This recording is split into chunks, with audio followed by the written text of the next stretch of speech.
arrival of President Rodrigo Roa Duterte, President of the Republic of the Philippines.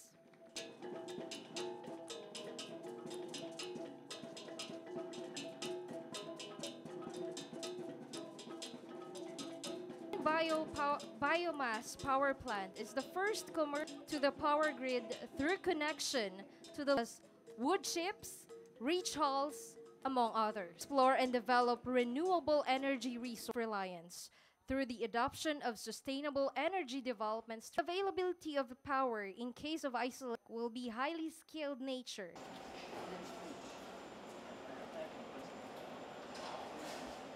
At ang ORC or Organic Rankine Cycle System para paglabas mula sa planta, ito ay sa lahat ng aming mga mapayapang bansa, ang aming bansang Pilipinas. Pagkaloob members of the Philippines, ladies and gentlemen, yet the President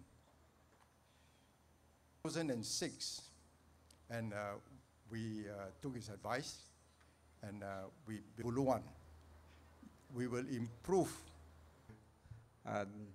Up to this time, meron po kaming programa din at isinali din po namin yan sa at least in totality, siguro. Introduce palm oil here.